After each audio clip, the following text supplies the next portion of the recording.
I've been looking for the context to back this up for a while because it is a constant talking point that the Angel Reese taunt of Caitlin Clark was the beginning of Caitlin Clark's popularity. Now, don't get me wrong. I think that could still be the most significant moment in the history of women's basketball, right? Like it was an explosive moment.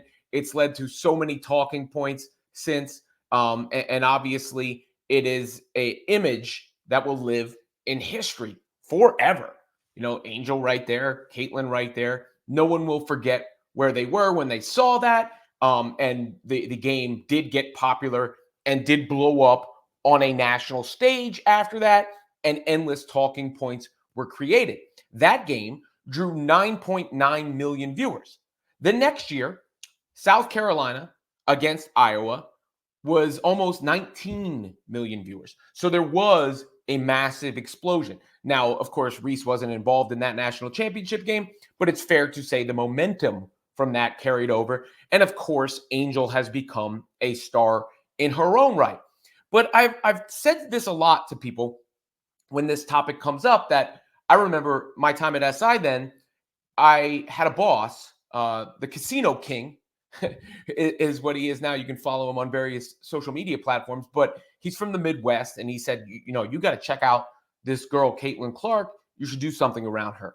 And I did, and that video went viral. So that was sort of my frame of reference, along with the viral highlights of Caitlin Clark, which were out there before, that moment that we're talking about. Like this thing spread like absolute wildfire. This was posted in 2022 and has millions upon millions upon millions upon millions of views.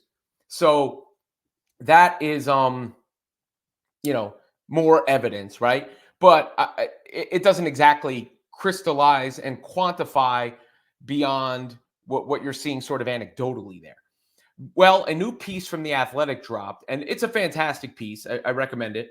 Andrew Marchand and Scott Docterman. I'm sorry if I don't pronounce the name correctly there. When you look at that piece, there are a couple of little anecdotes within it, or ratings notes within it, that help crystallize the point that I'm trying to make right now. And that is the numbers around Caitlin Clark prior to when she got to that moment, prior to that time frame. And you see here, the Big Ten Network in her freshman year, 30% more viewers on Clark games versus non-Clark games, which is a relatively significant number.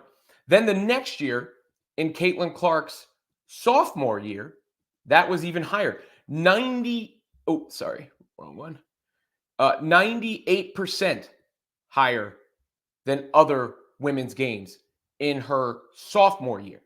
So the Caitlin Clark effect had taken effect prior to that moment, especially on the lower levels. And then it exploded into this national phenomenon, which of course carried over into the WNBA. WNBA draft had 300% more viewers than the year before. And we saw all the records that Clark, the Indiana Fever, and the WNBA set this year. But I thought it was interesting to sort of crystallize that point, that while this can be seen as a watershed moment, it wasn't the origin story of Caitlin Clark.